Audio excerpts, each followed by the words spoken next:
Hello and good evening. I'm Melisa Idris. Welcome to Consider This. This is the show where we want you to consider and then reconsider what you know of the news of the day.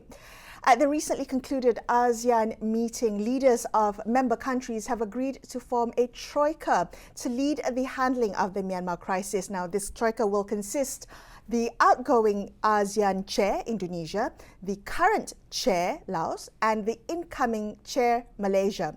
In recognizing the protracted state of crisis in Myanmar that would take longer to manage than just that can be accomplished under the current yearly chair, the task of galvanizing ASEAN into action will now fall to this troika of Indonesia, Laos, and Malaysia. Now, will this approach work to resolve the conflict in Myanmar? Joining me now is former Minister of Foreign Affairs Tan Sri Syed Hamid Albar. He is the chairperson of the Malaysian Advisory Group on Myanmar and a council member of the Asian Peace and Reconciliation Council. Tan Sri, thank you for joining me on the show today. ASEAN leaders have agreed that the 5-point consensus plan remains the main reference to resolve the conflict in Myanmar. Can I ask you, the fact that it's been 2 years, 8 months since the military junta seized power, they have defied almost every point in the plan since. Are you convinced that the 5-point plan consensus is the way to go? Thank you very much, Melissa. I think what is most important is what people, I think that in the outside is measuring ASEAN is, will it work this time? How serious we are. But I think at least there are signs of it being considered, or ASEAN showing its concern. All the leaders of ASEAN have expressed its concern for the non-progress of the 5-point ASEAN consensus. But the thing is, Myanmar is very fully aware and acquainted with what ASEAN wants. What is most important to us to consider is to see whether Myanmar is responsive to it or not, or they consider this another things that have been formed for ASEAN for PR exercise, so that the outside world will look at ASEAN still seized with the matter. He still wants to handle the matter.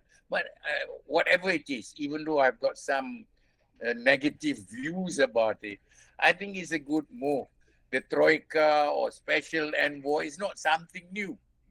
So I think what I'd like them to say is, okay, what do they want to do? If the outcome is going to be the same, if there is not going to be a change, whether pre-coup, post-coup, and then the forming of the unity government, nothing has moved. And Myanmar, somehow or other, they know that ASEAN will not do anything.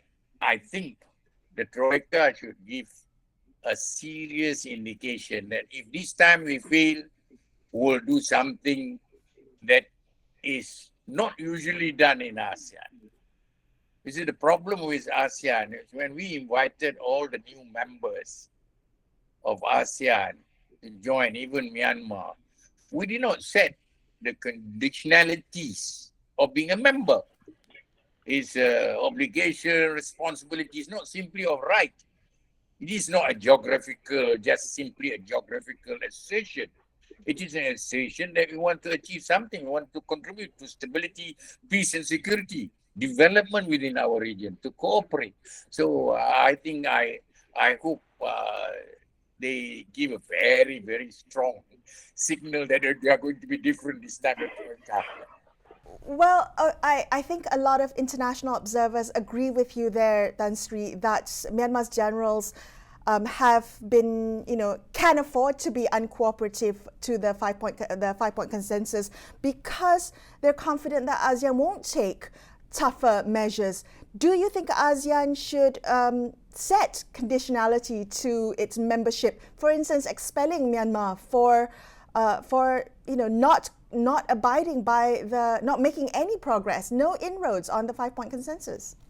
I think this ASEAN has to be very concerned about it. Their reputation has been affected.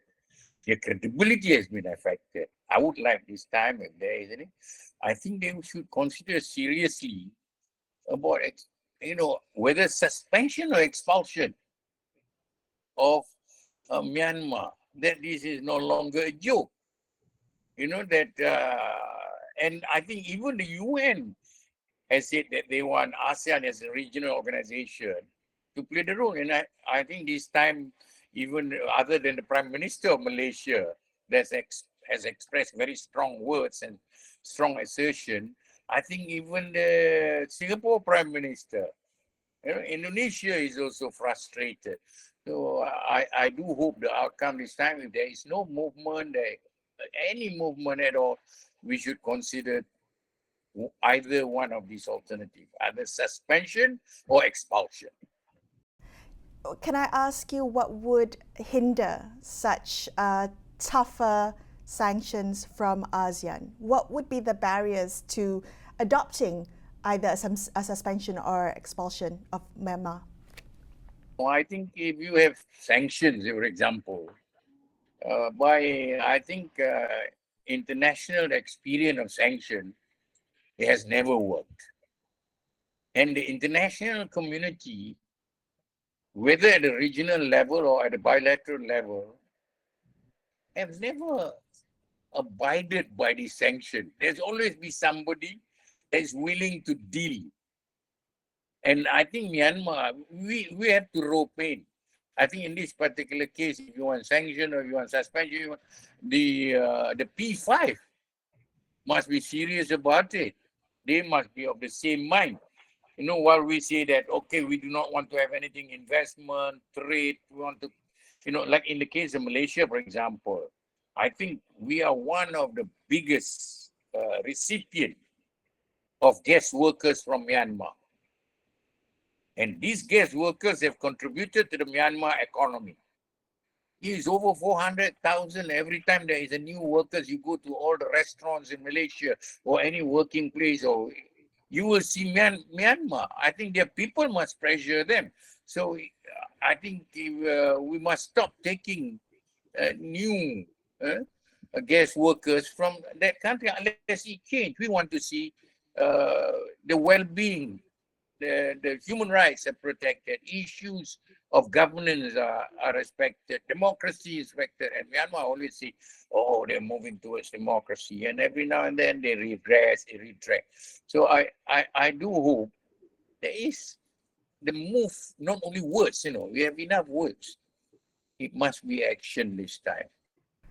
Tan Sri, can I ask you, outside of Malaysia's role within ASEAN, are there things that we can do as a country, from a foreign affairs ministry perspective, are there things that we can do as a country to pressure the military junta to cease the violence, to return to democracy? I think my own view, I may not be right, but I think there are countries within the region as well outside the region. I think in the case of outside the region, we have China, who has very special and close relationship in all dimensions with Myanmar. I think there were indications that China was willing to play its role. But I think China must assert its influence. We want to bring stability. And the other one is India. India has got a very close relationship. These are all geopolitical issues. If we do not handle the issue very well, ultimately, I think the frustrations may bring in instability and security problems, or terrorism even, in the whole of South Asia, region. So I think it has reached a stage where everybody must be of the same mind that we can no longer allow this to go on. Then I think Myanmar will take notice. But if they cannot do anything but another P5 members do trade with them or provide them the necessary funding to go on, or their economic projects are going on in a very big way, Myanmar don't see the need to even look at ASEAN when it comes to, so I think ASEAN, I believe that whatever, whether it is UN, whether it is P5, whether region, the solution as well as the problem is in ASEAN. We must do something that will register, our final word. Okay. But Tan Sri, I mean, I agree with you. It has to be stronger than just a statement condemning the violence. But ASEAN itself seems to be quite divided in terms of, having direct contact with the military regime. I think Thailand has direct contact with the military regime. ASEAN as a bloc didn't allow Myanmar to attend the meeting, but there doesn't seem to be clear consensus as to whether all member countries in ASEAN should cut contact. I'm referring specifically to Thailand. How do we think that through? That within ASEAN itself, there's no clear condemnation from all member countries of the military regime. I think, there is a lot of paradox and irony to the whole dilemma of Myanmar's behavior. In the first place, at the time that the Thailand military regime was very sympathetic because they are also military regime. And they have cooperated and collaborated. They have got a lot of intertwined interests between them. Until now also, when ASEAN was making certain things, Thailand organized, a meeting that I think countries like Malaysia didn't go. So I think Myanmar, no, it is a joke if you want to have a common position of ASEAN. We have never had any common position generally, I may be wrong, generally when it comes to geopolitical issue. And now we are also divided by the geopolitical issue and the tension between US and China. So ASEAN that was formed with the sole intention of ensuring that we are not being used as a theater for big power rivalry has become a theater of big power rivalry. So we take sides. So I think unless we stop this, then ASEAN is going to be ignored as a regional group.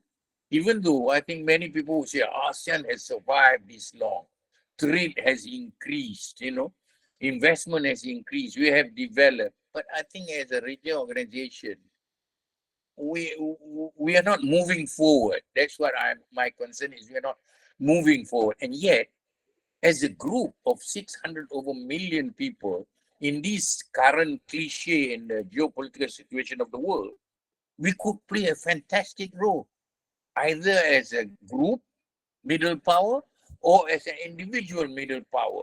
Because the world is so full of turmoil and there's a lot of conflicts around the world. At present, we can't do very much because every time we open our mouth, people say, you have on your home ground the problem that you yourself cannot solve.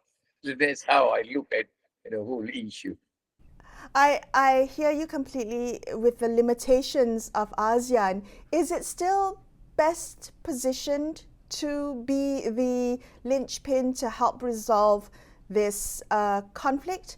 Or should we be looking elsewhere? You mentioned several other international bodies, China even. Who do you think might be well positioned to convince the military junta to cease conflict?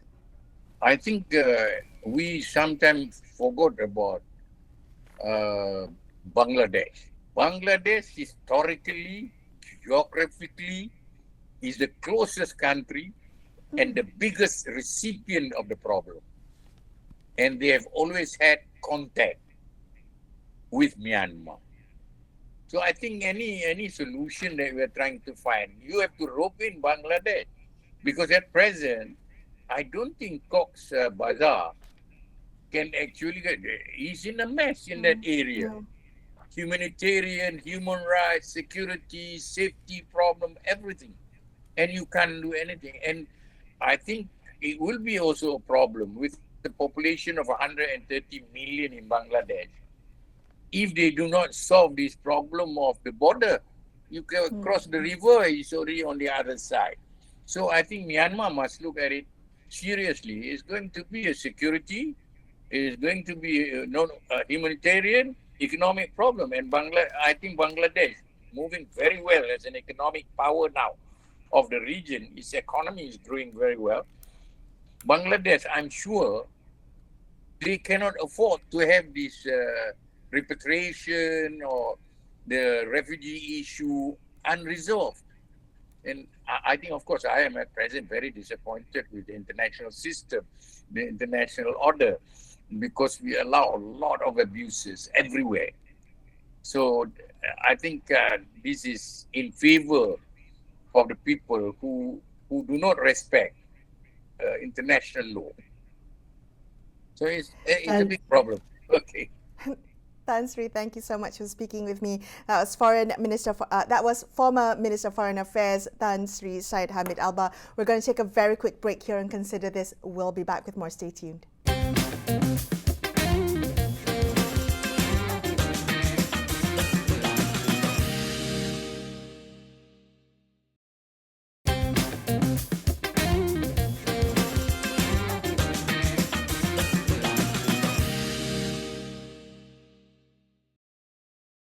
Hi, welcome back to Consider This. Let's continue our discussion about ASEAN's ability to effectively respond to the crisis in Myanmar. Debbie Stothard joins us now. She's the founder of the democracy advocacy group Alternative ASEAN Network on Burma. Debbie, ASEAN recently agreed to the formation of this troika to coordinate an ASEAN response to the Myanmar crisis. So the incumbent, the immediate past chair and the incoming chair, Laos, Indonesia and Malaysia. How do you view this move? Well, Melisa, firstly, it was inevitable because there was Indonesia realized that they cannot solve the problem in 1 year as the chair. And there's a lot of consternation and worry about what could happen when Laos chairs ASEAN.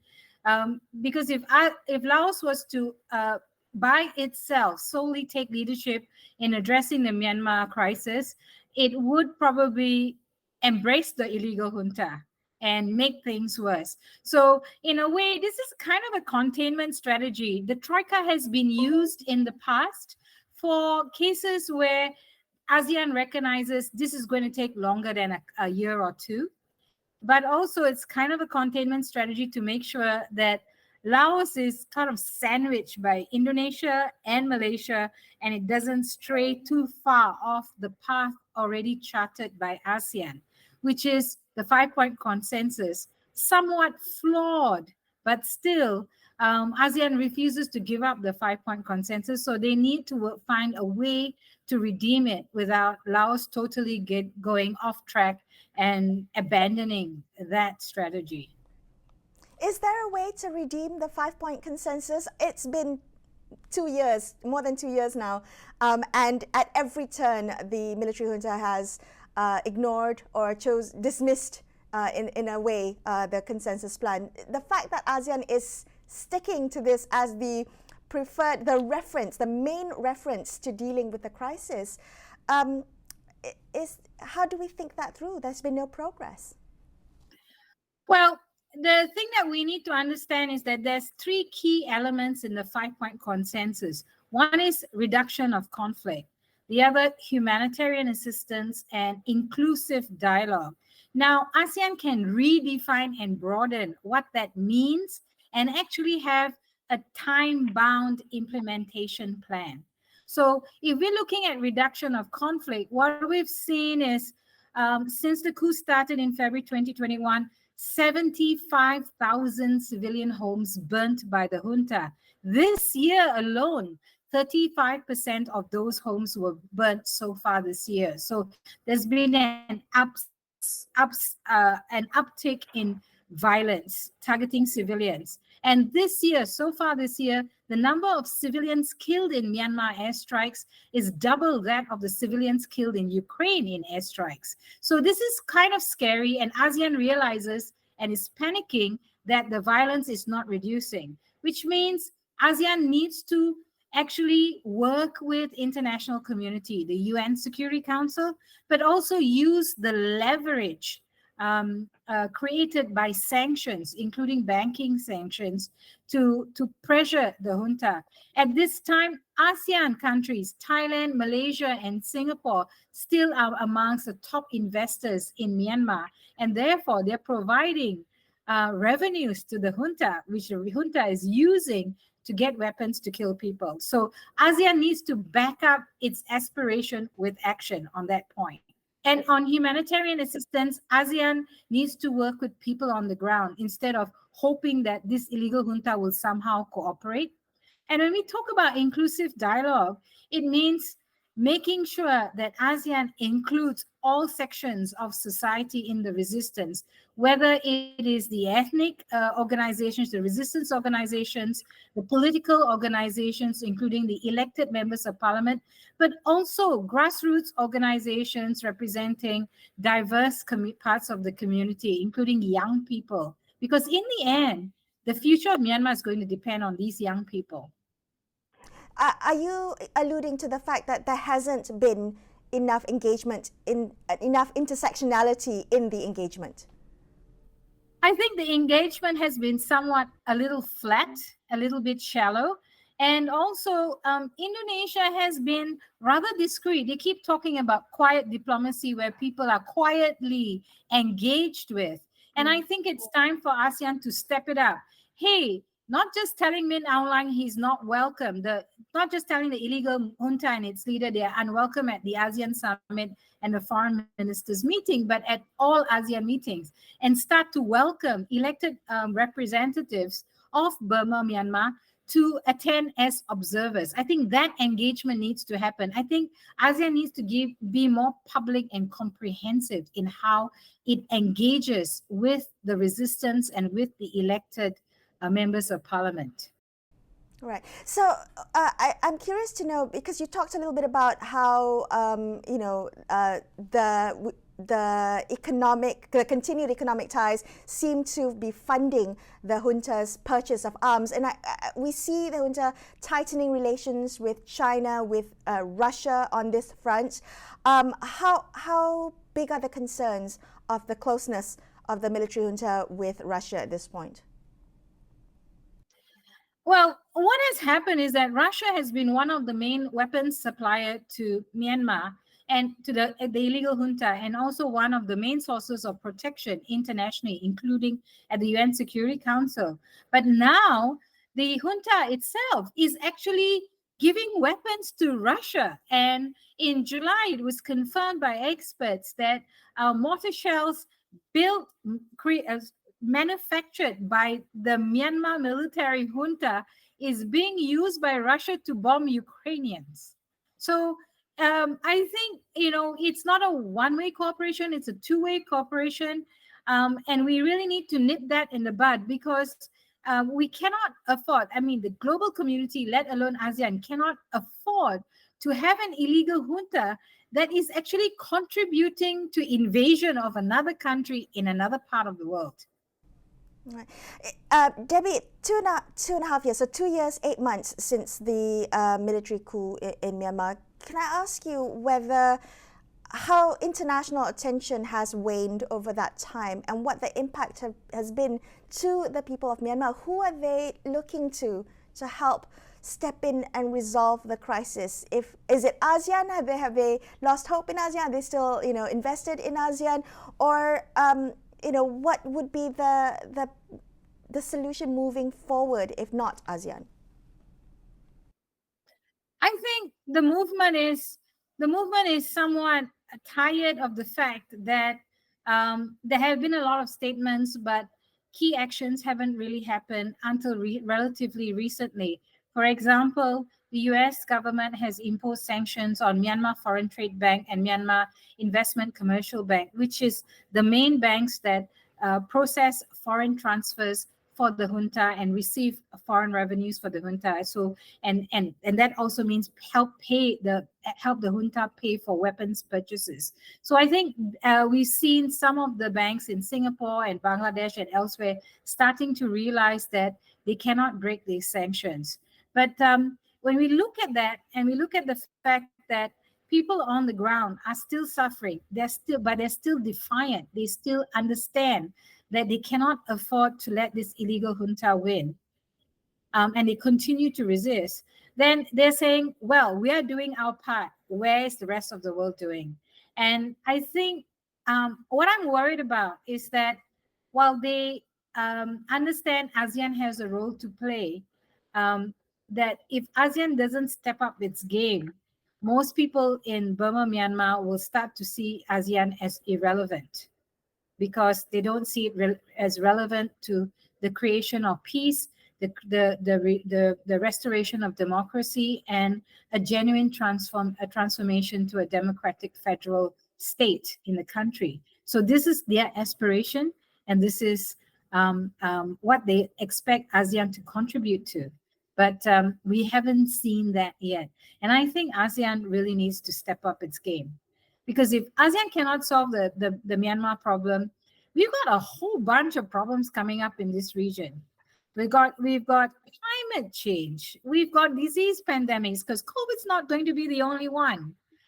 We've got a whole range of challenges coming up at us, and we still are not prepared to work in coordination. So at the very least, solving Myanmar is going to be an important step to ensuring for us to get the answer to this question: is ASEAN relevant? Debbie, thank you so much for joining me on the show. Debbie Stothard there, wrapping up this episode of Consider This. I'm Melisa Idris, signing off for the evening. Thank you so much for watching, and good night.